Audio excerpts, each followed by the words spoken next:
हम लोग का कल का था दक्षिण भारत के प्रमुख राजवंश में पाल वंश और पल्लव वंश और चोल वंश। पल्लव वंश के संस्थापक श्री विष्णु। पल्लव वंश के संस्थापक श्री विष्णु था।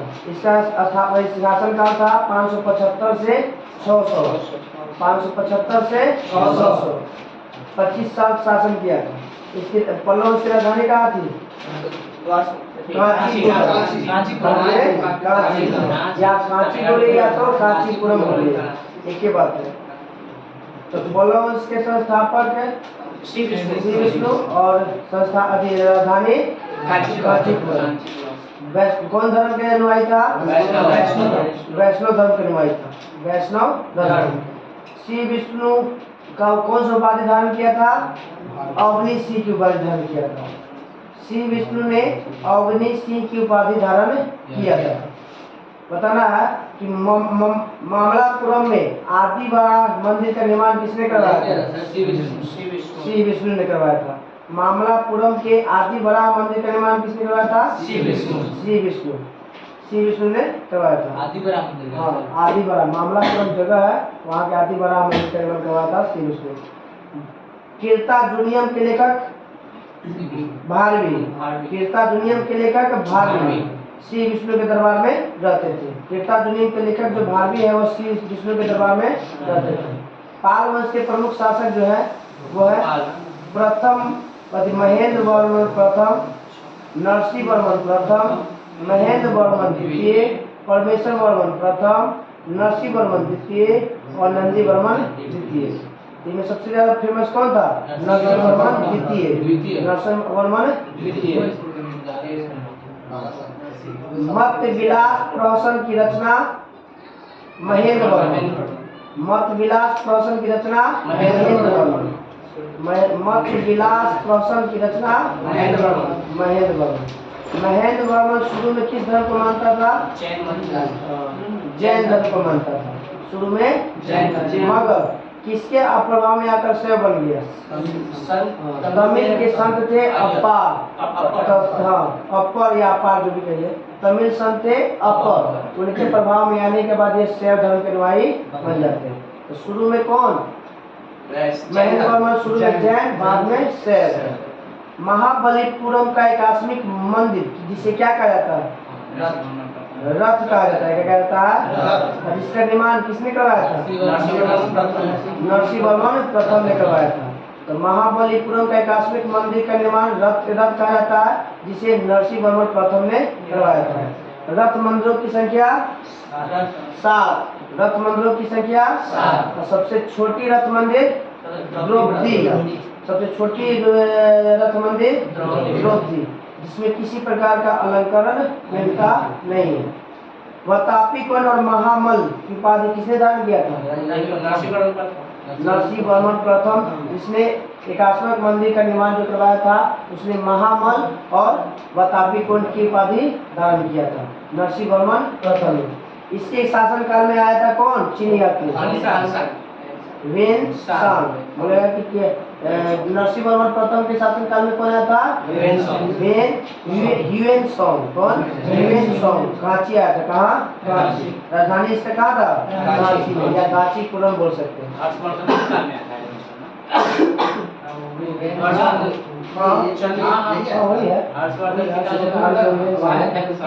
अरे नरसिंह वर्मन के कार्यकाल देखिए ना, नरसिंह वर्मन प्रथम 630 से 668 है ना, और 600 हर्षवर्धन का काल 606 से लेकर 648 47 था ना, उन्हीं के बीच में कर आता था। 629 से निकला था। यानी कि कहने का मतलब ये होगा ना कि वो दूसरा एरिया होगा, ये दूसरा एरिया होगा। वो अलग, ये अलग, इसका राज साम्राज्य अलग था, इसका साम्राज्य अलग है। उसका थानेश्वर राजधानी था। तो वतापी को महापाल की उपाधि धारण करने वाला नरसिंह वर्मन प्रथम था। इसी के शासनकाल में आया था कौन? Hiuen Tsang. परमेश्वर वर्मन प्रथम शैव धर्म को मानता था। परमेश्वर वर्मन प्रथम किस धर्म को मानता था? शैव धर्म को। उसने लोकादित्य, एकमल, रंजय, अत्यंत काम, उग्रदन और गुणभाजक जैसे उपाधि धारण किया था। 6 गो उपाधि धारण किया था। परमेश्वर प्रथम ने कितने उपाधि धारण किया था? 6 उपाधि धारण किया था। नाम क्या है? लोकादित्य, एकमल, रंजय, अत्यंत काम, उग्रदंड और गुणभाजन। ये उपाधि धारण करने वाला कौन था? परमेश्वर वर्मन प्रथम। परमेश्वर वर्मन प्रथम। इसने गणेश मंदिर बनवाया था। कहाँ पे? मामलापुरम में। गणेश मंदिर किसने बनवाया था? परमेश्वर प्रथम ने। कहाँ पे? मामलापुरम में। कहाँ पे? परमेश्वर प्रथम विद्या प्रेमी था और उसने विद्या विनीत की उपाधि धारण किया था। लीजिए, एक 7 को उपाधि हो गया। क्या था? 7। विद्या से ज्यादा प्यार था, इसलिए इसने कौन सा उपाधि धारण किया? विद्या विनीत। तो विद्या विनीत की उपाधि धारण करने वाला कौन सा पल्लव शासक? परमेश्वर प्रथम। परमेश्वर प्रथम। परमेश्वर प्रथम। अरबों के आक्रमण के समय, अरबों के आक्रमण के समय कौन था? नरसिंहवर्मन द्वितीय। नरसिंहवर्मन द्वितीय का शासनकाल था 700 से 728। नरसिंहवर्मन द्वितीय काल का 700 से 728 और 712 में आक्रमण हुए किया। उस समय कौन था? जो पल्लव के शासक था नरसिंहवर्मन द्वितीय। 712 में पड़ा एमबी की करता है ना, मोहम्मद बिन कासिम। उस समय इसके शासनकाल चल रहा था पल्लव किसका? नरसिंहवर्मन द्वितीय। इसने राजा सिखाया था। राजा सी, आगम प्रिय और शंकर भट्ट 3 उपाधि धारण किया था नरसिंहवर्मन द्वितीय। राजा सी, आगम प्रिय और शंकर भट्ट। राजा सी का मतलब वो क्या होता है? राजाओं में सिंह। आगम प्रिय मतलब शास्त्र का प्रेमी, शास्त्र का जानने वाला। और शंकर भक्त जान ही रहे, शिव का उपासक। इसने देखिए दुर्ग का कैलाश मंदिर है, वो कांची का कैलाश मंदिर है और वो है एलोरा का कैलाश मंदिर। तो कांची का कैलाश मंदिर बनवाया था नरसिंहवर्मन द्वितीय, एलोरा वाला बनाया था राष्ट्रकूट वाला कृष्ण प्रथम में। 2 कैलाश मंदिर याद रखिए, एगो पल्लव काल में, एगो एलोरा में, राष्ट्रकूट काल में। राष्ट्रकूट वाला कृष्ण प्रथम, एलोरा के कांची मंदिर वहाँ पे है। 2 कांची, एलोरा वाला महाराष्ट्र में, तो कांची कैलाश मंदिर का कैलाश मंदिर का निर्माण करवाया था कृष्ण प्रथम और काशी वाला करवाया है नरसिंहवर्मन द्वितीय। नरसिंहवर्मन द्वितीय वहाँ पर गुरु में वो है प्रथम। आ गए थे। हाँ, लाल सिद्धेश्वर मंदिर भी कहा जाता है। कैलाश मंदिर किस नाम जानते हैं? लाल सिद्धेश्वर मंदिर भी कहा जाता है। यह मंदिर जो किस कला में लिखा हुआ है? मंदिर बनाने के 3 कला था ना, नागर, द्रविड़ और बेसर। ये कैलाश मंदिर किस शैली में बना हुआ है? द्रविड़ शैली। इसका मतलब है कि दक्षिण भारत में बना है, इसलिए दक्षिण भारत के सभी मंदिर किस कला में बना हुआ है? उत्तर भारत वाला नागर। हम लोग अभी दोनों में जाता है तो बेसर। ठीक तो है। तो इसी को कहा जाता है महाबलीपुरम में सूर्य मंदिर का निर्माण भी करवाया था कौन? नरसिंहवर्मन। महाबली में सूर्य मंदिर का निर्माण किसने करवाया था? नरसिंहवर्मन द्वितीय। नरसिंहवर्मन द्वितीय। और कांची के कैलाश मंदिर में किसका मिलता है? पल्लव के राजा रानियों का चित्र मिलता है। क्या मिलता है? चित्र। क्या मिलता है? चित्र। 10 कुमार चरित्र के लेखक दांडी। 10 कुमार चरित्र के लेखक 10 से 10 कुमार चित्र और 10 से दांडी। किसके दरबार में? दांडी किसके दरबार में? नरसिंहवर्मन द्वितीय के दरबार में। कांची का मुक्तेश्वर मंदिर और वैकुंठ पेरुमाल मंदिर का निर्माण किसने करवाया था? नंदीवर्मन द्वितीय। पेरुमाल मंदिर, वैकुंठ पेरुमाल मंदिर और कांची के मुक्तेश्वर मंदिर का निर्माण किसने करवाया था? नंदीवर्मन द्वितीय। नंदीवर्मन। यह जो है इसके समय कौन सा संत था? समकालीन था तो था अलवार, तिरुमई अलवार। तिरुमलई अलवार। अलवार की संख्या 12 भगवान की संख्या 12 जो है विष्णु के पास है। विष्णु के पूजा करने वाले को अलवार, शिव के पूजा करने वाले को नयन। नयन जानने के लिए तीसरा नेत्र किसके पास? शिव के। तो तीसरा नेत्र तो सबसे ज्यादा तीसरा 63 में 3 आता है ना, याद रखिए कि नयनार की संख्या 63, भगवान की संख्या 12। 12 अलवार हो गया, 12 नयनार।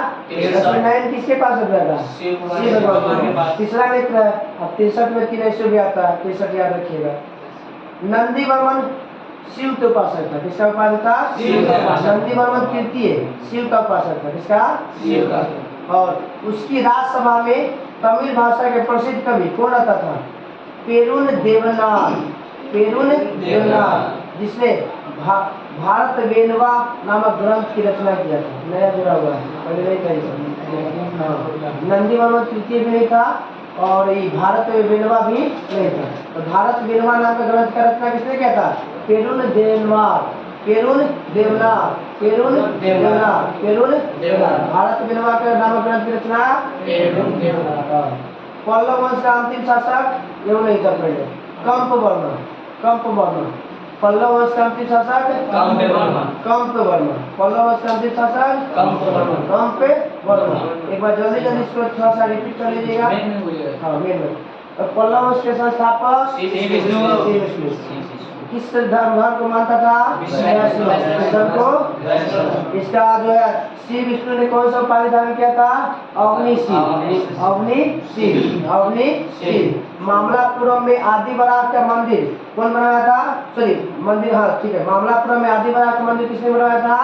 तो श्री विष्णु ने। मामलापुरम में आदिवराह का निर्माण किसने करवाया था मंदिर का? श्री विष्णु। कीर्ताजुनियम के लेखक भारवी। कीर्ताजुनियम के लेखक भारवी श्री विष्णु के दरबार में रहते। कीर्ताजुनियम के लेखक है भारवी। किसके दरबार में? श्री विष्णु। मत विलास प्रश्न की रचना मत विलास से महेंद्र वर्मन। मत विलास की रचना महेंद्र वर्मन। हाँ, अब बताना है कि महेंद्र वर्मन किसके प्रभाव में आकर बन जाते हैं? सेव बन जाते हैं। तो अपर के प्रभाव में किसके? तमिल संत थे अपर।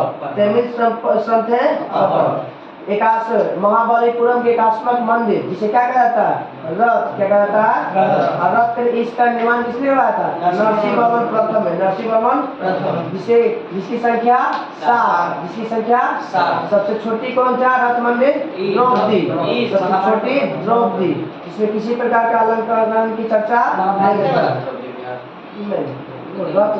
रथ वाला बनता है उसमें सबसे छोटा था, निकलता नहीं, अभी निकलता है, झांकी निकलता है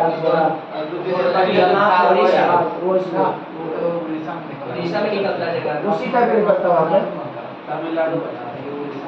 अब बताते हैं कि नरसिंहवर्मन प्रथम ने बतापी को महामल की उपाधि लगाया था। बतापी को इसी के शासनकाल में आया था चीनी यात्री किसके शासनकाल में? महेंद्र वर्मन प्रथम।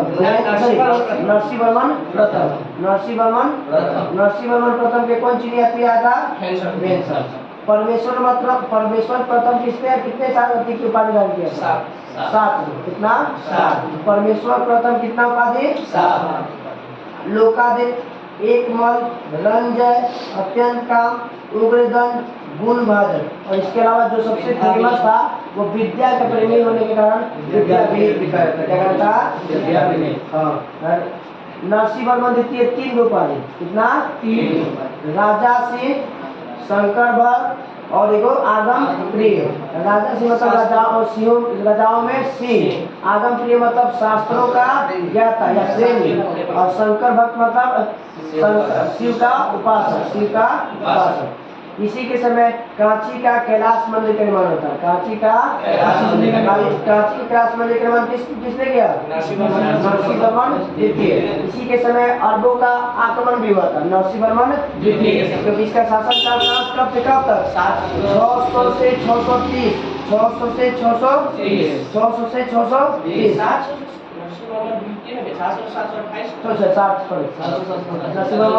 नरसिंहवर्मन प्रथम वाला बता दिए 630 से 600। नरसिंहवर्मन द्वितीय का कार्यकाल 700 से 728। 712 में और अब आप लोग होता है 712 में इसकी शासनकाल में रहता है कितने काल में नरसिंहवर्मन द्वितीय नरसिंहवर्मन द्वितीय। इसी के समय में महाबलीपुरम में किसका निर्माण होता है स्वर्ण मंदिर का निर्माण होता है और स्वर्ण मंदिर का निर्माण भी किसने किया था नरसिंहवर्मन द्वितीय नरसिंहवर्मन। जो महाबलीपुरम मंदिर था वो कौन से कला बनाया गया था द्रविड़ कला कौन सा द्रविड़। और इसके नरसिंहवर्मन द्वितीय के पति और पत्नी का मिलता है कोची में कौन सा मंदिर में आप चतुर्थ तस्वीर मिलता है कैलाश मंदिर कैलाश मंदिर। 10 कुमार चरित्र के लेखक दांडी 10 कुमार चरित्र के लेखक दांडी नरसिंहवर्मन द्वितीय के दरबार में रहता था नरसिंहवर्मन द्वितीय के दरबार में रहता था। अब आते हैं कि नंदीवर्मन द्वितीय किससे संत के प्रभाव समकालीन थे तो भाई तिरुमई अलवार की संख्या 12 अलवार की संख्या 12 लेनार की संख्या 63 लेनार की संख्या 63 अलवार विष्णु का लेनार शिव का। नंदीवर्मन तृतीय हो गया। इसी के समय में भारत वेणवा नाम का ग्रंथ है रचनाकार होता है और कर्ता कौन है भाई तो पेरुन देवनार। और इस वंश का अंतिम शासक कंपवर्मन कौन पल्लव वंश का अंतिम शासक कंपवर्मन। अब आते हैं लोग चोर। सबसे पहला अस्थाई सेना चोर सबसे पहले जल सेना नौसेना की शुरुआत करने वाला चोर। इनमें देखे है पल्लव वंश का अंतिम शासक अपराजित वर्मन उनका किताब नैका में बदल दिया उनका भी हो गया पुरानका में नहीं दिया फिर थोड़ा सा चेंज किया अपराजित पर्वत फिर उसके बाद आया तो बोले ना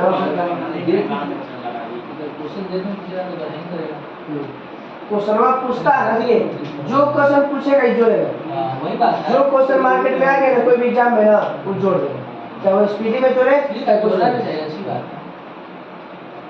तो चोल वंश किस शताब्दी में उदय हुआ था 9वीं शताब्दी। चोल का विकास किस शताब्दी में 9वीं शताब्दी। किसको बर्बाद करके तो पल्लव किसको बर्बाद करके पल्लव वंश के बर्बाद करके कौन आया चोल वंश। चोल वंश कौन था ना कौन था करिकाल था वो था संगम वंश में कौन सा वंश में। अभी 9वीं शताब्दी में आता था कौन विजयालय कौन बोले कि 9वीं शताब्दी में जो चोल वंश के संस्थापक कौन विजयालय। इसका शासनकाल 37 साल 850 से लेके 887। चोल वंश की राजधानी तंजावुर वंश की राजधानी और तंजावुर के वास्तुकार कौन पेरू राजा इतना नाम पहले याद रखिए। तो बोलेगा कि तंजावुर का वास्तुकार मतलब डिजाइन कौन तैयार किया था तो पेरू विद्यालय ने कौन सा उपाधि धारण किया था विद्यालय ने नर के उपाधि धारण किया था। विद्यालय ने कौन सा उपाधि और निशुम्भ सुंदनी का मंदिर भी बनवाया था।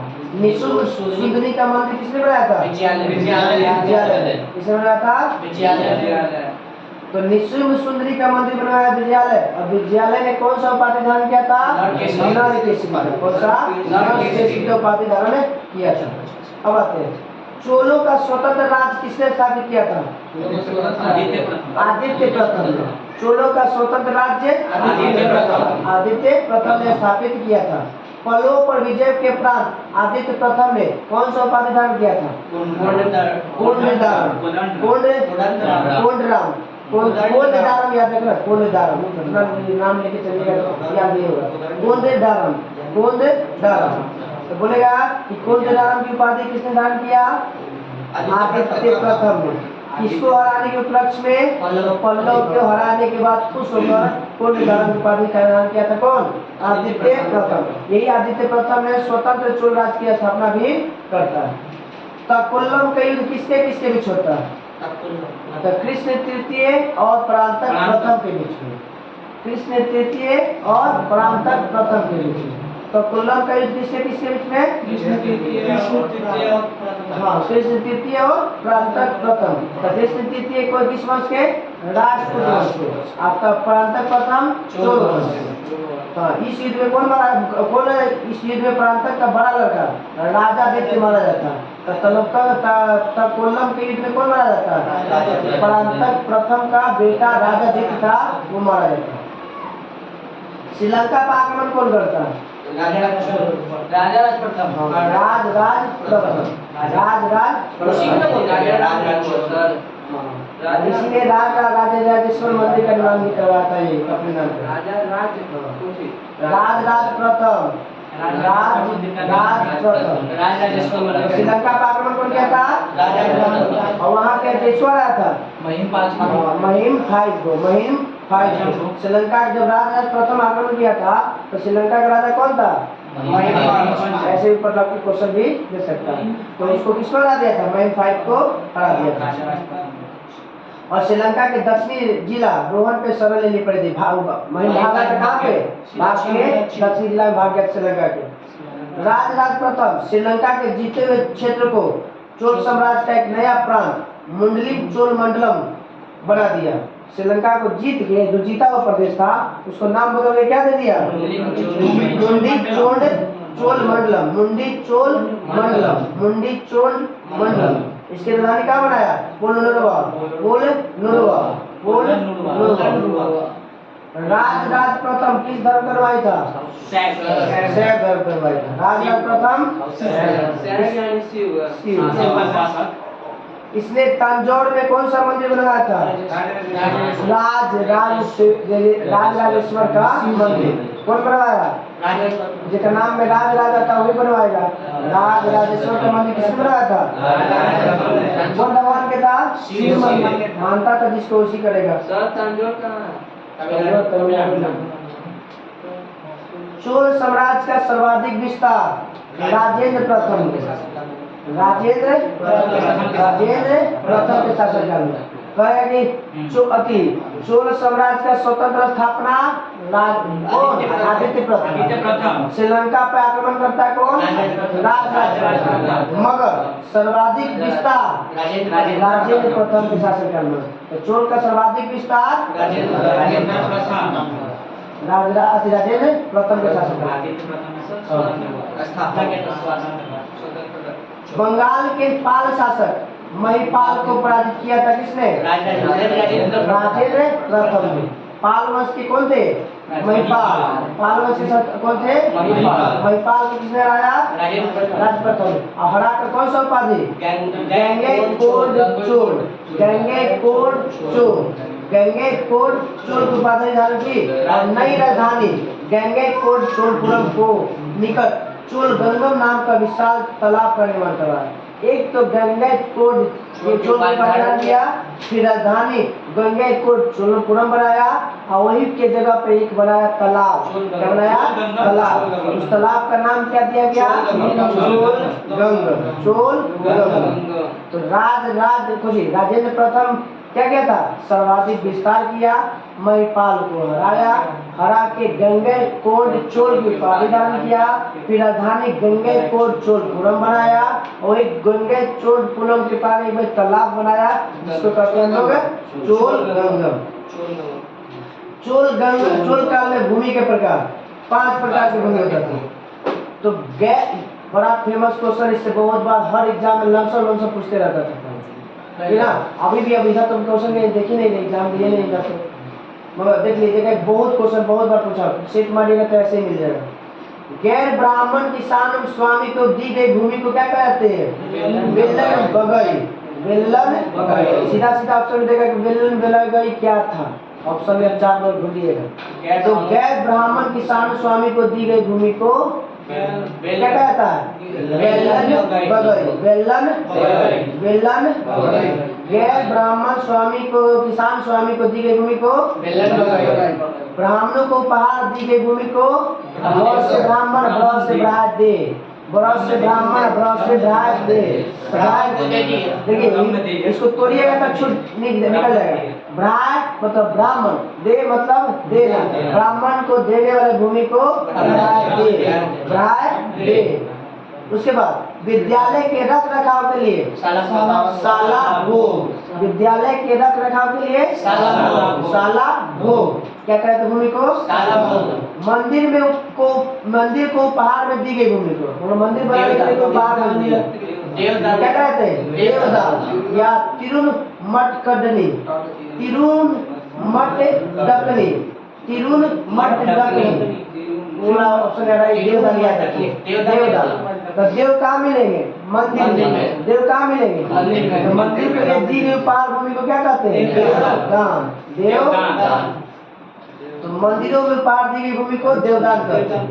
जैन संस्था को दान में दी गई को परिचन्नम कहता है। जैन को दी गई भूमि को जैन को अपना संस्थान बनाने के लिए या अपना मंदिर बनाने के लिए या अपना जो भी बनाने के लिए जो दी गई भूमि को क्या कहते हैं? परिचन्नम। तो पहला था गैर ब्राह्मण किसान को दी गई भूमि को बेलन बगई।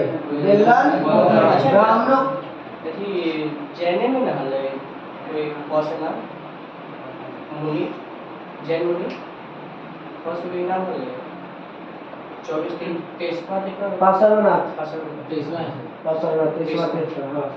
तो गैर ब्राह्मण किसान को दी गई भूमि को बेलन बगई। गैर ब्राह्मण ब्राह्मण को ब्राह्मण दे रहे हैं। राज्य को तो ब्राह्मण है, गैर ब्राह्मण में बेलन बगई। गैर ब्राह्मण क्या करेगा? हाँ, गैर ब्राह्मण किसान को दी गई भूमि को ब्राह्मणों को दी गई भूमि को ब्राह्मणों को दी गई भूमि को और स्कूल के रख रखाव के लिए पाठशाला कहते थे ना, पाठशाला पाठशाला से शाला, पाठशाला से तो स्कूल के रख रखाव की भूमि को शाला भोग। अब उसके बाद मंदिर को उपहार में दी गई भूमि को देवदान। मंदिर में उपहार दी गई भूमि को और जैन संस्था को दी गई भूमि को पलिचंद्रम। गजनी का सुल्तान महमूद राजेंद्र प्रथम का समकालीन था। तो बोलेगा राजेंद्र प्रथम के साथ समकालीन कौन था? गजनी का सुल्तान कौन था? महमूद। महमूद गजनी हो सकता है, महमूद दे देना। ज्यादा चांस है मोहम्मद गजनी के। हाँ, और उसे कैसे हो सकता है उसका? भी कितना कार्यकाल होता है? 1025 था। हां, उसका कार्यकाल कितना? ये दाऊ पहले तो 800 ना 885 से 887 में तो एक विद्यालय रहा था, तो 900 तो ऐसे खुल गया। उसके बाद आया कौन? राजा आदित्य प्रथम आया। उसके बाद आया कौन? प्रांतक भी आया।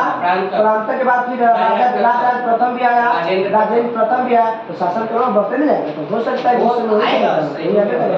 ये सब शासनों करता है 50 साल 40 साल हो गया।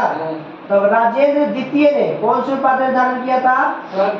प्रकेसरी। हाँ, प्रकेसरी राजेंद्र द्वितीय ने और वीर राजेंद्र ने राजकेसरी के उपाधि धारण किया था। चोल वंश का अंतिम राजा राजेंद्र तृतीय। चोल वंश का अंतिम शासक है राजेंद्र तृतीय। चोल वंश का अंतिम राजा राजेंद्र तृतीय। चोल एवं पश्चिमी चालुक्य के बीच में शांति स्थापित करने में गोवा के कदम वंश के शासक कौन भूमिका निभाया था? जयकेश प्रथम। तो जो दोनों के बीच में चोल और चालुक्य के बीच में जो चलता था झगड़ा, उसकी संधि करवाया था कौन? गोवा के शासक था कदम वंश के जयकेश प्रथम।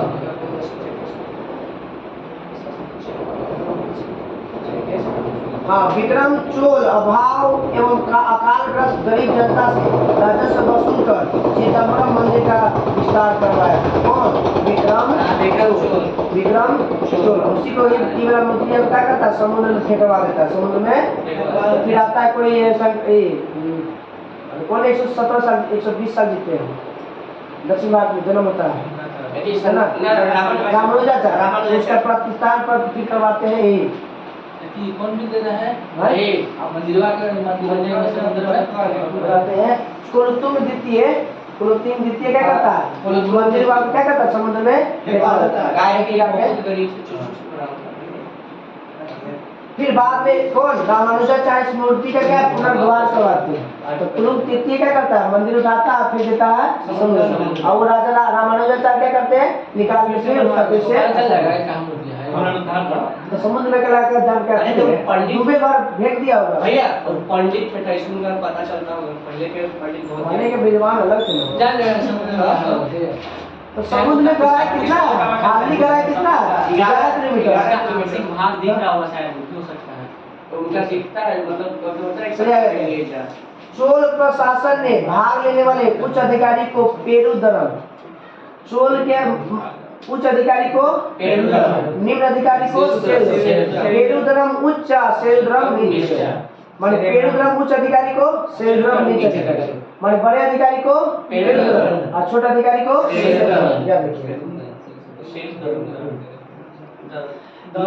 लेखों में कुछ उच्च अधिकारी को उड़न पुट्टम भी कहा गया। कुछ अधिकारी को माने कुछ मतलब कम के बाद, जिसका अर्थ होता है राजा के साथ रहने वाला हमेशा जो रहता था उसे उड्डन कुट्टम कहते थे। क्या कहते हैं? उड्डन कुट्टम। चोल साम्राज्य को कितने प्रांतों में बांटा गया था? 6। चोल साम्राज्य को कितने भाग में बांटा गया था? 6। उनमें इसी को मंडलम भी कहते हैं। प्रांत को क्या कहता है? मंडलम क्या कहते हैं? मंडलम को क्या बांटा गया था? 6। मंडलम को क्या में बांटा गया था? कोट्टम। क्या बांटा गया था? कोट्टम को नाडु में क्या बांटा गया था? नाडु को क्या बांटा गया था? कुर्रम। क्या बांटा गया था? याद रखिएगा। प्रांत को मंडलम, मंडल को कोट्टम। मतलब देखिए सर प्रांत, हाँ प्रांत मंडल एक ही बात है। तो प्रांत को कोट्टम, कोट्टम को नाडु, प्रांत को मंडलम में ठीक है। प्रांत को प्रांत मंडल एक ही होता है। मंडलम को कोट्टम, कोट्टम को नाडु, नाडु को कुर्रम, नाडु को कुर्रम। नाडु के स्थानीय सभा को क्या कहा जाता था? नाटू। नौ से नाडु, नौ से नाडु। और नगर के स्थानीय सभा को नगरतार कहा जाता है। स्थानीय सभा को नगरतार। बिलाल जाति तो उसमें भी पढ़े थे हम लोग। कौन में? संगमकाल में, जो कृषि से संबंधित था, किसान था बिलाल जाति। इसमें भी आ गया बिलाल जाति कुछ होते थे धनी किसान। कौन होते थे? धनी किसान। और किसकी देखरेख में होता था? नाडु के देखरेख में काम में अच्छा खासा नियंत्रण हासिल किया था। उनमें से कई जो था राजा चोल राजाओं के समान में मुवेद बेलन और 3 राजाओं का अपनी सेवा प्रदान करने वालों को क्या कहा जाता था? मुवेद बेलन, मुवेद बेलन।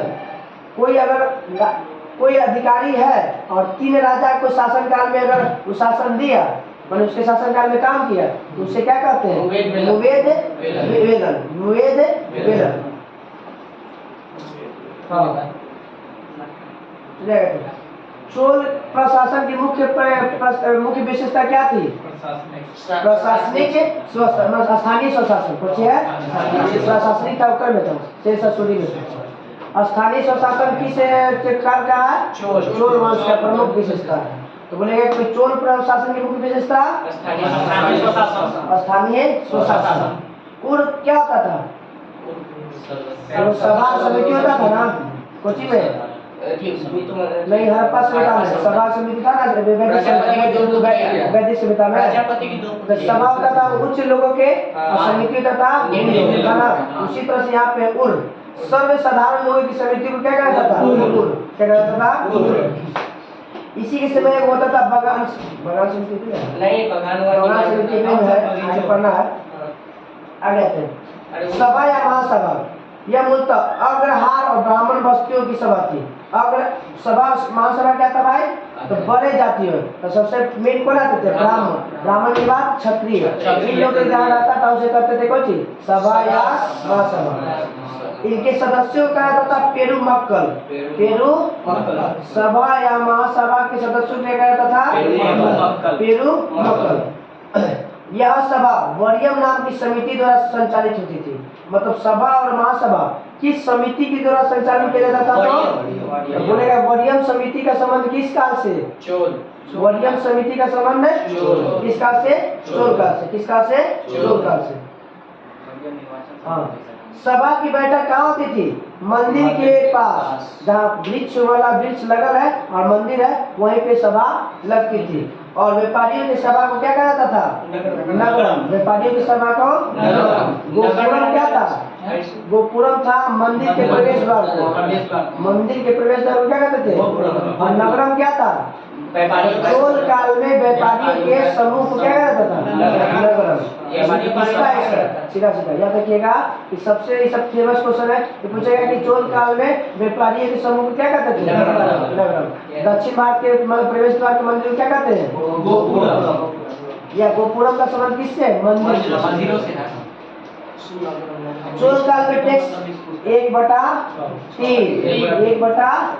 चोल काल में 1/3 लगभग 33%। कितना परसेंट है? 33% टैक्स के रूप में वसूला जाता था। अब है उत्तर मेरूर अभिलेख। उस एक बार और चर्चा हम लोग किए थे, प्रांतक प्रथम से संबंधित है। उत्तर मेरूर अभिलेख का संबंध प्रांतक प्रथम। अब प्रांतक प्रथम का किस युद्ध से संबंधित है भाई? तो कौन सा युद्ध हुआ था? कृष्ण तृतीय और प्रांतक प्रथम के कौन था? कोल्लम का युद्ध। कौन सा? कोल्लम का युद्ध। कोल्लम का युद्ध किसके बीच में? कृष्ण तृतीय और प्रांतक प्रथम। कृष्ण तृतीय और प्रांतक प्रथम के बीच में कौन सा युद्ध होता है? कोल्लम का युद्ध। जिसमें में प्रांतक प्रथम का बेटा कौन मारा जाता है? राजादित्य मारा जाता है। अब उत्तर मेरूर में याद रखिएगा कि क्या क्या होता है। सभा की सदस्यता के लिए इच्छुक लोगों को ऐसे भूमि का स्वामी होना चाहिए जहां भू राजस्व वसूला जाता है। मतलब जो टैक्स वसूला वही इसका सदस्य बनेगा। दूसरा कारण, उनके पास अपना घर होना चाहिए। तीसरा, उम्र 35 से 70 के वेद के ज्ञाता होना चाहिए। उन्हें प्रशासनिक मामले में अच्छी जानकारी होनी चाहिए। ईमानदार भी होना चाहिए। राष्ट्रपति वाला समझिए ना सब चीज। कोई पिछले 3 साल से किसी समिति का सदस्य रहा हो तो वह किसी और समिति का सदस्य नहीं बनेगा। कोई दूसरे समिति का सदस्य रहा ना तो इसका सदस्य का नहीं। जिसने अपने संबंधी के खाते जमा नहीं करा है और अपने चुनाव नहीं लड़ सकता। और मान लो कि अपने जगह के खाता अपने ऊपर लेके आ गया होगा संबंधी में, जैसे कैसे होता नोटबंदी में कि दूसरों का पैसा अपने अकाउंट में तो वैसे में इसको चुनाव नहीं लड़ सकता। अब आते हैं ब्राह्मणों को दी गई कर्म भूमि। वहाँ का ब्राह्मणों को दी गई भूमि का था देवदान। ब्राह्मणों को दी गई भूमि को यहाँ पे कर मुक्त भूमि है जिसको बोलते हैं चतुर्वेदी मंगलम। चतुर्वेदी बता ब्राह्मणों को बिना टैक्स के दी गई भूमि को चतुर्वेदी मंगलम। चतुर्वेदी और ऐसे दिया गई भूमि को अगर टैक्स वाला चतुर्वेदी बिना टैक्स वाला चतुर्वेदी मंगलम और उसके ऐसे में दे दिया भूमि ब्राह्मण। चोल सेना का सबसे प्रसिद्ध सेना का नाम था पदाति सेना। संगठित सेना का पदाति सेना। सबसे संगठित सेना पदाति सेना का संबंध किस काल से? चोल। या किस वंश से? चोल वंश से। इससे चोल काल के प्रसिद्ध सोने के सिक्के को क्या कहा जाता है? कलंजू। चोल काल के प्रसिद्ध सोने के सिक्के को क्या कहते हैं?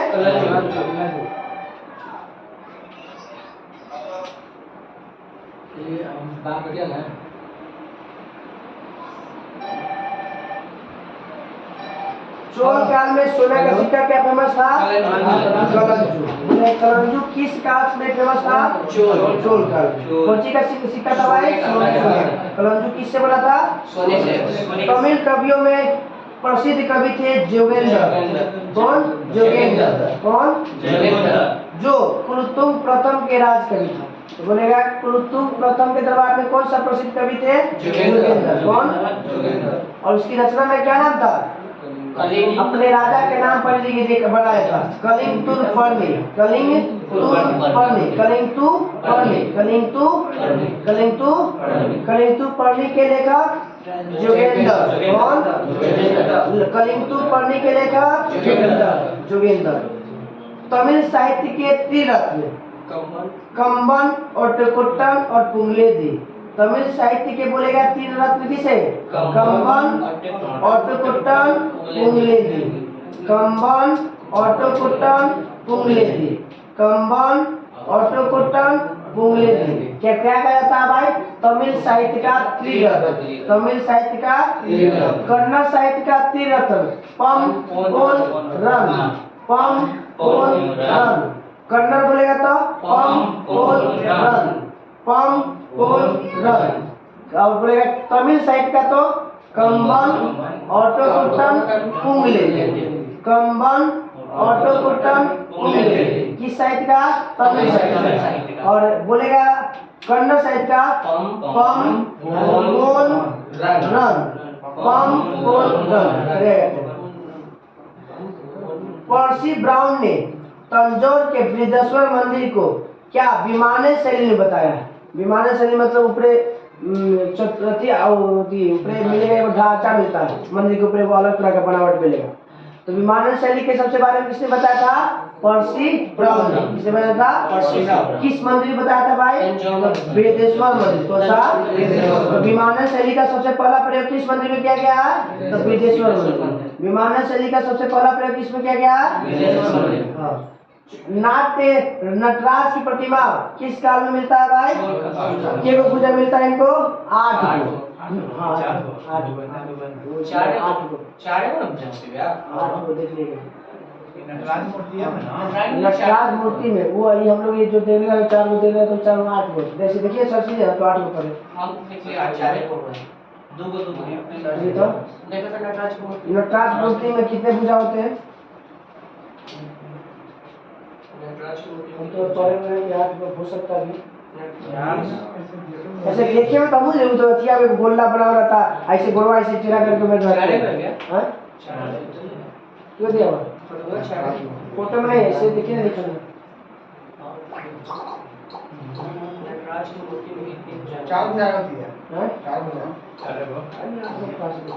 नटराज की मूर्ति कितनी हो जाती है? 4। नटराज की प्रतिमा का सबसे ज्यादा मिला कहाँ पे? चोल काल से। इसीलिए इसको क्या कहा था? सांस्कृतिक सार या निचोड़। सांस्कृतिक सार या तो बोलेगा चोल काल के सांस्कृतिक सार या निचोड़ किसे कहा था? नाट्य नटराज की मूर्ति, नटराज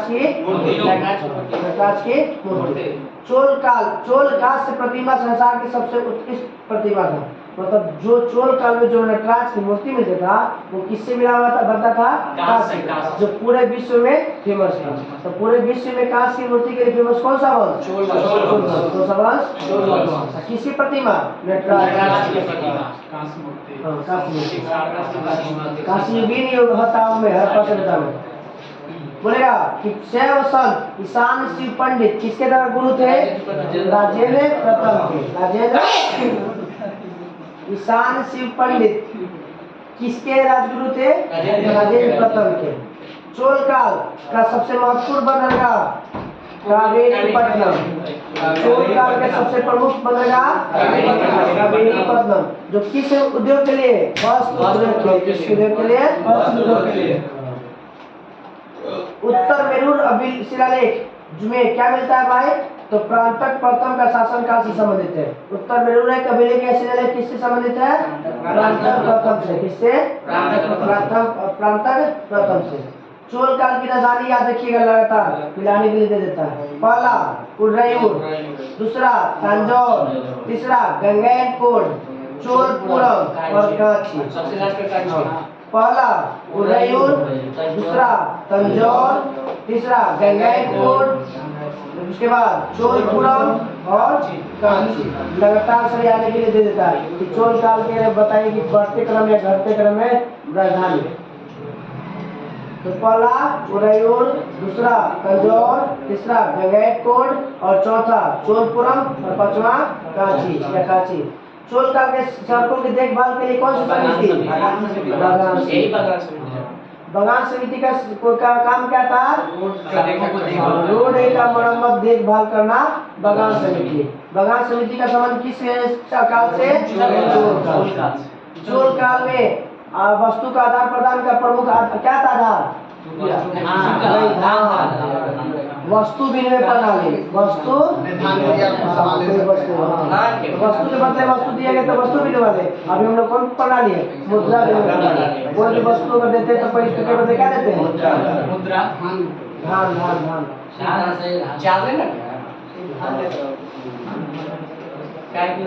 चोल काल के विशाल व्यापारी समूह हुआ था ना? कौन था? नगरम क्या था? व्यापारियों का समूह। कौन कौन व्यापारी समूह था याद रखिए? वलिंजिया, वालेंजिया, नाना देशी और मणिग्रामम। लिखवाए अभी हम लोग लिखवाए सतवां में पढ़ रहे थे हिस्ट्री में, तो लिखवाए थे इसके बारे में। वालेंजिया, नाना देशी और मणिग्रामम ये क्या था? व्यापारियों के समूह था, व्यापारियों के समूह था, व्यापारियों के वालेंजिया, नाना देशी और मणिग्रामम। विष्णु के उपासक और शिव के उपासक 63 था नैना, 12 था तलवार। तो बोलिएगा कन्नड़ साहित्य के पम कोन रंग, कन्नड़ साहित्य के त्रिरत्न पम कोन रंग, तमिल साहित्य के कंबन, अर्थकुट्टम और उंगलेदी, कंबन, अर्थकुट्टम और उंगलेदी। सर्वाधिक विस्तार किसके साथ में? राजेंद्र प्रथम के साथ में। राजेंद्र प्रथम पहला स्वतंत्र स्थापना किया था आदित्य प्रथम। आदित्य प्रथम स्वतंत्र स्थापना हुआ था आदित्य प्रथम। श्रीलंका पर आक्रमण हुआ था राज प्रथम। उत्तर मेरुरेट अलेबेले का संबंध परांतक प्रथम, उत्तर मेरुरेट अलेबेले का संबंध परांतक प्रथम। Tax 1/3, tax 1/3, tax 1/3। और व्यापारियों के समूह को नगर, व्यापारियों के समूह को नगर। सबसे संगठित सेना पदातिक सेना, सबसे संगठित सेना बगान समिति रोड के देखभाल से होता था। हाँ हाँ मेरी इच्छा भी याद रखिएगा। गैर ब्राह्मणों के किसान भूमि को देने वाले को वेलन और ब्राह्मणों के दी गई भूमि को और कर मुक्त अगर बोलेगा तो चतुर्वेदी मंगलम, चतुर्वेदी ब्राह्मणों को क्या भूमि दिया था? चतुर्वेदी मंगलम। स्कूल के लिए सालाबू, स्कूल के लिए पाठशाला पहले कराता था ना सालाबू, तो स्कूल के लिए सालाबू। जैन को दिया जाता था तो पली चंदन, और मंदिर के लिए दिया जाता था देवदान। चलिए हम लोग का हो गया हिस्ट्री का होमवर्क रहेगा। चालुक्य तीनों हाँ चालुक्य वंश तीनों चालुक्य वंश तीनों कल्याणी का, वातापी का, बेनी का, उसके बाद राष्ट्रकूट, उसके बाद राष्ट्रकूट। छोटा छोटा यहाँ पे खत्म कर लीजिए। चलो ज्योग्राफी में थे कलता था दक्षिणी अमेरिका। केवल का सबसे बड़ा चौथा, विश्व का सबसे बड़ा चौथा महाद्वीप। ये संसार का सबसे कैसा आर्द्र महाद्वीप, मतलब सबसे ठंडा, सबसे बोलेगा सबसे ठंडा महाद्वीप आर्द्र मतलब जैसे ठंडा नहीं सर, नमी मात्रा में रहेगा ज्यादा।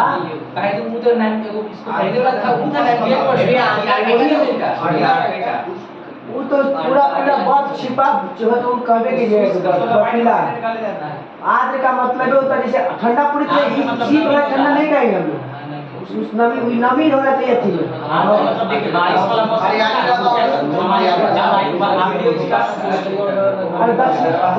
अमेजन में कहाँ पाया था? दक्षिणी अमेरिका में ना, ब्राजील तो वहाँ पे वर्षा तो हमेशा रोज होता है, इसलिए तो उसका नमी मिला था, इसलिए इसको आर्द्र कहा जाता है। सबसे लंबा नदी कहाँ पे? सबसे चौड़ा नदी कहाँ पे? वहीं पे दक्षिणी अमेरिका में। तो सब वही इसलिए तो आर्द्र कहा जाता है। आर्द्र मतलब होता है ना कि नमी युक्त, हाँ नमी युक्त बोल ठंडा, पूरा शीत वाला ठंडा नहीं कर सकते। चलिए मतलब जो हवा चल रहा है ना उसमें नमी।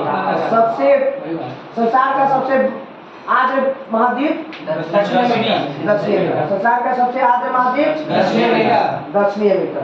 यह किसी महाद्वीप, यह प्रशांत महासागर और अटलांटिक महासागर के बीच में स्थित है। किस महाद्वीप के बीच, किस महासागर के बीच में स्थित है? प्रशांत और अटलांटिक। पनामा जल संधि द्वारा यह उत्तरी अमेरिका और दक्षिणी अमेरिका को अलग होता है। तो बोलेगा कि उत्तरी अमेरिका और दक्षिणी अमेरिका को अलग कौन करता है? पनामा जल संधि द्वारा ये अलग होता है। इस महाद्वीप के दक्षिणी भाग में कौन सा द्वीप है? टेरा डेल फ्यूगो। टेरा डेल फ्यूगो। तो दक्षिणी अमेरिका के दक्षिणी भाग को में कौन सा द्वीप है? टेरा डेल फ्यूगो। टेरा डेल फ्यूगो। टेरा डेल फ्यूगो। तो बताइए, तो भारत के सबसे दक्षिणतम बिंदु को क्या कहते हैं हम लोग? इंदिरा पॉइंट। क्या कहते हैं? इंदिरा पॉइंट। क्या कहते हैं? इंदिरा पॉइंट। इंदिरा पॉइंट। और अब बताइएगा कि दक्षिण अफ्रीका महाद्वीप का सबसे दक्षिणतम बिंदु? अफ्रीका महाद्वीप का सबसे दक्षिणतम बिंदु Cape of Good Hope. Cape of Good Hope, जिसको कहते हैं उत्तमाशा अंतरिक्ष। उत्तमाशा अंतरिक्ष। दक्षिणी अमेरिका के दक्षिणतम बिंदु केप हॉर्न। केप हॉर्न नहीं, इसमें केप हॉर्न। दक्षिणी अमेरिका के सबसे दक्षिणतम बिंदु ऑस्ट्रेलिया है। दक्षिणी अमेरिका के दक्षिणतम बिंदु केप हॉर्न। और उत्तरी पूर्वी ऑस्ट्रेलिया भाग को, माने पूर्वी ऑस्ट्रेलिया के उत्तरी पूर्वी भाग को केप यार्ड। Cape Yard. दक्षिणतम सिरा दिया है हॉर्न। अब आ गया था। दक्षिण अमेरिका। तो बोलिए कि दक्षिणतम भाग को कौन सा द्वीप? टेरा डेल फ्यूगो। टेरा डेल फ्यूगो। यह जो है मुख्य भूमि से किस जल संधि द्वारा अलग होता है? मैगलन जल संधि। कौन सा? मैगलन जल संधि। इसका दक्षिणतम सिरा कौन सा? हॉर्न अंतरिक्ष। कौन सा? हॉर्न अंतरिक्ष। केप हॉर्न है ना? तो केप हॉर्न यही दिया हुआ। दक्षिणी अमेरिका देश में बताइए, ब्राजील की सीमा किसको छोड़कर बाकी सब देश से लगता है? इक्वाडोर और चिली। इक्वाडोर और चिली पतला मिर्चाई की तरफ। चिली पतला मिर्चाई की तरफ। पूरे किनारा एकदम किनारे किनारे एकदम ऊपर से नीचे। सबसे लंबा किसी देश की सबसे लंबा, किसी एक देश की सबसे लंबी सीमा चिली। हाँ, पतला। बोलिएगा कि किस देश को छोड़ के सब ब्राजील पूरा लगता है दक्षिण अमेरिका में? तो चिली और इक्वाडोर को। भूमध्य रेखा पर स्थित बताइएगा कौन कौन देश? इक्वाडोर, दक्षिण अमेरिका। दक्षिण अमेरिका। दक्षिण अमेरिका के कितना देश? 3। बोलेगा भूमध्य रेखा पर दक्षिण अमेरिका के कितना देश? 3। इक्वाडोर, ब्राजील और कोलंबिया। Ecuador, Brazil, Colombia. दक्षिणी अमेरिका पर बताइए टीटी का झील, जिसको हनीमून लेक कहा जाता है। टीटी का झील को क्या कहते हैं? Honeymoon lake. हनीमून लेक किसको कहा जाता है? टीटी का किसके बीच, किसके बीच है? पेरू और बोलिविया। पेरू और बोलिविया की सीमा पर स्थित है। इस कैसा झील है भाई? नौकायन झील है। कैसा? नौकायन झील है। ऐसे यहाँ पे लोग जाता है हनीमून मनाने, इसीलिए इसको कहा जाता है हाँ नौका। हाँ, टीटी का कारण यहीं पर बोलिविया का पठार। बोलिविया का पठार। बोलिविया का पठार कहाँ है? दक्षिणी अमेरिका। कहाँ पे? दक्षिण अमेरिका। टीटी का बोलिविया का पठार पर देखे थे। हाँ वही बोलिविया के पठार पर है। बताइएगा दक्षिणी अमेरिका के ब्राजील में बहने वाली सबसे चौड़ी नदी? अमेजन। अफवाह की दृष्टि से सबसे बड़ी नदी? जैसे पानी धारण करने की क्षमता वाला नदी? कहाँ पे? ब्राजील। नदी ब्राजील के कुछ भाग, पेरू के कुछ भाग, बोलिविया, इक्वाडोर, कोलंबिया और वेनेजुएला के छोड़कर मैंने सब छोटे भाग से तो हमारे से टच करते हुए जो है पूरे हाँ। अब आते हैं अमेजन बेसिन के लोगों को मुख्य आहार क्या है? मेनियो। बोलेगा कि अमेजन बेसिन के लोगों का मुख्य आहार मतलब भोजन के रूप में क्या इस्तेमाल करता है? जैसे भारत लोग सबसे ज्यादा खाद्य पदार्थ मुख्य पेय पदार्थ कौन सी है? मुख्य खाद्य पदार्थ कौन सी है? चावल। और दूसरा गेहूं। उसी तरह से उसका मुख्य पेय पदार्थ कौन सी है? मेनियो, जिसे कसाव भी कहते हैं। उसे हमें लगता है कि वो सुथनिया नहीं रहता है। हाँ सर, शकरकंद सुथनी शायद उसी टाइप का छोटा छोटा आलू की तरह जमीन के वही जमीन सुथनी की तरह। हाँ, सुथनी वहाँ पे कहता उसको कसाव और मिलियो कहते क्या कहते हैं? ये आलू की तरह जमीन के अंदर पैदा तो वही है। अमेजन बेसिन का परजीवी पौधा। अमेजन बेसिन पौधा का नाम है ब्रेमिलायड। एक विशेष प्रकार का पौधा है जो अपनी पत्तियों में जल को संचित रखता है और मेढक जैसे इसी में क्या करता है? अपना अंडा देता है। तो बताइए कि दक्षिण अमेरिका के उस पौधे का नाम बताइए जो मेढक उसमें पानी रहता है पत्ती में और मेढक अपना अंडा उसी में देता है। ब्रोमीलायड। ब्रोमीलायड पौधा। ब्रोमीलायड कहाँ पाया जाता है? दक्षिण अमेरिका के जंगल में। दक्षिण अमेरिका के अमेजन बेसिन में पाए जाने वाले पक्षी टुक्कर अमेजन बेसिन पाए जाने पक्षी टुक्कर अमेजन पर पाए जाने पक्षी बताइए एंजिल झरना किस नदी पे कैरो नदी एंजिल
सर्वाधिक मक्का उत्पादक देश ब्राजील। अर्जेंटीना। क्या? दक्षिण अमेरिका में सर्वाधिक मक्का उत्पादक देश ब्राजील। और सूरजमुखी था ना, सूरजमुखी के बीज था ना, सूरजमुखी में विश्व में सबसे ज्यादा कहा गया था अमेरिका। यहाँ दक्षिण अमेरिका की बात हो रहा है, तो दक्षिण अमेरिका उत्तरी अमेरिका दोनों अलग है ना। उत्तरी अमेरिका को अमेरिका कहा गया था। दक्षिण अमेरिका उत्तरी अमेरिका दोनों महाद्वीप है अलग अलग। उत्तरी अमेरिका को संयुक्त राज्य अमेरिका कह सकते हैं। अमेरिका कौन ना था? उत्तरी अमेरिका में। उत्तरी अमेरिका यूएसए संयुक्त राज्य 50 को राज्य है उत्तरी अमेरिका में। 49 में 50। ऑस्ट्रेलिया में ऑस्ट्रेलिया आगे तो बोलेगा सर्वाधिक मक्का उत्पादक देश ब्राजील। सर्वाधिक कहवा उत्पादक देश ब्राजील। सर्वाधिक तेल उत्पादक देश में वेनेजुएला और कोलंबिया। हाँ, वेनेजुएला और कोलंबिया हिंदी बोलेगा। वेनेजुएला और कोलंबिया बची है तेल उत्पादक। सर्वाधिक तेल उत्पादक देश वेनेजुएला और कोलंबिया। अब आते हैं एंडीज पर्वतमाला की सबसे ऊंची चोटी इकांगुआ। कैसा है? शांत। कैसा है? शांत ज्वाला। कैसा? सक्रिय था। एंडीज विश्व की सबसे लंबी पर्वतमाला हो गया जो 7200 किलोमीटर लंबा है। एंडीज की लंबाई 7200 किलोमीटर। पृथ्वी की त्रिज्या 64 किलोमीटर। 6400 किलोमीटर। व्यास हो जाएगा 12,800 ना। त्रिज्या आ गया देखिए। अरे मीटर किलोमीटर। हाँ किलोमीटर। एंडीज के उत्तर पश्चिम में कौन सा मरुस्थल? अटकामा मरुस्थल। एंडीज के उत्तर पश्चिम में अटकामा मरुस्थल। अटकामा मरुस्थल किस महादेश में? दक्षिणी अमेरिका। किस महादेश में? दक्षिणी में। अटकामा मरुस्थल दक्षिणी अमेरिका। अर्जेंटीना के विशाल फर्मों को एक्टांसिया कहा जाता है। क्या कहता है? पशु फर्मों को। और यहाँ के पशुपालकों को गवांको कहा जाता है। क्या कहता है? फर्म को कहा जाता है एक्टांसिया और पोसे वाला को गवांको। पोसे वाला को गवांको। अटकामा मरुस्थल नाइट्रेट के भंडार के लिए फेमस है। अटकामा मरुस्थल किसके लिए फेमस है? नाइट्रेट के भंडार के लिए। जहाँ वर्षा नहीं होता है, जहाँ वर्षा इसलिए वरदानशील है। विश्व में गवा का पात्र विश्व का गवा का पात्र गवा से ज्यादा ब्राजील। मतलब यहाँ पे नाइट्रेट का भंडार है। कहने का मतलब बहुत भंडार मिलता है नाइट्रेट का। और वहाँ पे पानी अगर हो जाएगा ना तो नाइट्रेट कहानी खत्म हो के चले जब आग लग जाएगा उसमें। पानी खत्म हो जाएगा ना उधर। वर्षा नहीं होता। वर्षा नहीं होता नाइट्रेट। यही नाइट्रेट वायुमंडल में नाइट्रोजन को कौन बदलता है? नाइट्रेट के रूप में राइजोबियम। कोची पाया जाता है? कैसा गुण उसमें पाता था? दोनों के सब कौन सा गुण? सहजीवी। कौन सा? सहजीवी। अटकामा नाइट्रेट के भंडार आरएनए का वर्षा नहीं होता है। आरएनए का संश्लेषण भी है। अटकामा आरएनए का संश्लेषण। हाँ आरएनए का राइबोसोम में आरएनए का निर्माण होता है। आरएनए प्रोटीन का संश्लेषण है। आरएनए आरएनए का संश्लेषण होता है राइबोसोम। विश्व का कहवा का पात्र ब्राजील। विश्व का कहवा की मंडी साओ पालो। कहवा की मंडी साओ पालो। बोलेगा कहवा का पतन सेंटोस। कहवा का पतन मंडी बोलेगा तो साओ पालो। आप पतन बोलेगा बंदरगाह बोलेगा तो सेंटोस। पतन सेंटोस। पतन सेंटोस। पतन कौन सी बोलेगा? मंडी तो साओ पालो। मंडी और बाजार फेमस है किसके? कहवा के लिए कौन सा? साओ पालो। और बंदरगाह है सेंटोस। अर्जेंटीना का प्रमुख कपास उत्पादक चेको का मैदान। तो चेको का मैदान किस देश में? अर्जेंटीना। चेको का मैदान अर्जेंटीना किसके लिए फेमस है? कपास के लिए। किसके लिए? कपास के लिए। चेको का मैदान कपास के लिए। दक्षिणी अमेरिका सर्वाधिक मछली पकड़ने वाला देश सर्वाधिक पेरू। विश्व का सबसे बड़ा मांस निर्यातक देश अर्जेंटीना। मांस निर्यातक देश। लाल क्रांति का संबंध मांस टमाटर से। मांस और टमाटर। झींगा मछली गुलाबी। झींगा मछली गुलाबी कलर की, टमाटर का भी बोलते हैं। लाल कलर की, मांस और टमाटर लाल कलर की। मांस और दाल का टमाटर मांस दक्षिण अमेरिका का वो स्थान जहाँ जाड़ों में वर्षा होती है, मध्य चिली, मध्य चिली। वो दक्षिणी अमेरिका के उस स्थान का नाम बताइए जहाँ पे जाड़े में वर्षा होती है, मध्य चिली। भारत में तमिलनाडु में होता है, भारत में तमिलनाडु में। कौन सा उत्तरी मानसून या उत्तर पूर्वी मानसून से तक। दक्षिण अमेरिका के सबसे उससे ज्यादा दक्षिण पश्चिम 80% वर्षा होता है दक्षिण पश्चिम मानसून से, 20% से होता है बाकी वो सब। दक्षिण अमेरिका के उष्ण मरुस्थल को पेंटागोनिया, दक्षिण अमेरिका के उष्ण मरुस्थल को पेंटागोनिया मरुस्थल है सर, घास के मैदान रहेंगे। ब्राजील सेंटोस का बताइएगा, ब्राजील का सेंटोस बंदरगाह किसके लिए? सेंटोस बंदरगाह मंडी साउथ, मंडी साउथ। दक्षिण अमेरिका के सर्वाधिक नगरीय देश उरुग्वे, सर्वाधिक नगरीय देश। पहला फुटबॉल कप कौन जीता था? उरुग्वे। कब? 1930 में, 1930 पहला फुटबॉल कप उरुग्वे में हुआ था, जीता भी कौन था? उरुग्वे। कब हुआ था? 1930 में, याद नहीं है। बोलिविया दक्षिण अमेरिका का सबसे बड़ा स्थल रूट देश, बताइएगा दक्षिणी अमेरिका का सबसे बड़ा स्थल रूट देश बोलिविया। दक्षिणी अमेरिका का सबसे बड़ा स्थल रूट देश बोलिविया। बोलिविया की राजधानी ला पाज, विश्व की सबसे ऊंचा राजधानी ला पाज। विश्व में ला प्लाटा है, ला प्लाटा तो इसका अर्जेंटीना के ब्यूनस आयर्स से ला प्लाटा इसका लापाज है सबसे ऊंचा। हाँ, ला प्लाटा कितना है? लापाज कितना? दक्षिण अमेरिका में होगा ना, आगे सबसे सूखा है 58 देखो जी ला प्लाटा किसका है? ना कुछ है, ला प्लाटा है, नाम कितना शराबी का नहीं ला प्लाटा है। ला प्लाटा किस देश की राजधानी है? मणि कनपट्टा ला प्लाटा किस देश की राजधानी है?